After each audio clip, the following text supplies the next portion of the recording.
இயற்கை முறையில் நமது வயல்வெளிகளிலிருந்து தயாரிக்கப்பட்ட கரும்பிலிருந்து நமது விவசாயிகள் 100% நேச்சுரலாக எந்த ஒரு கெமிக்கலுமே இல்லாமல் உருவாக்குனது தான் இந்த வெல்லம்.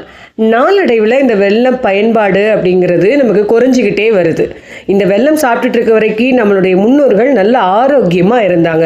ஏன் அப்படின்னா இதில் அத்தனை விதமான மினரல்ஸ் இருக்குது. என்ன மினரல்ஸ் இருக்குது? அயன் கண்டென்ட் இருக்குது, கால்சியம் இருக்குது. இதனால நம்மளோட இம்யூன் சிஸ்டம் பூஸ்ட் ஆகும், நம்முடைய டைஜஸ்டிவ் சிஸ்டமும் நல்லா ஒர்க் ஆகும். சாப்பிட்டு செரிக்கலை அப்படின்னா சின்ன பீஸ் வெல்லம் சாப்பிட்டு பாருங்களேன் எப்படி இருக்குது அப்படின்னு. நம்ம குழந்தைங்களுக்கு இதை பாகு மாதிரி காய்ச்சி இட்லி, தோசை, சப்பாத்தி எல்லாத்துக்கும் கொடுத்துட்டே வந்தீங்கன்னா அவங்களோட இம்யூன் சிஸ்டம் பலப்படும், இரத்த அபிவிருத்தி ஆகும். இப்படிப்பட்ட தூய்மையான வெல்லம் உத்ரா இயற்கை அங்காடிக்கு வந்திருக்கு. ஒரு தடவை இந்த வெல்லம் வாங்கி நீங்கள் டேஸ்ட் பண்ணி பார்த்துட்டிங்கன்னா இதுதாங்க வெல்லம், வெல்லம்னாலே இப்படித்தான் இருக்கணும் அப்படின்னு சொல்லுவீங்க.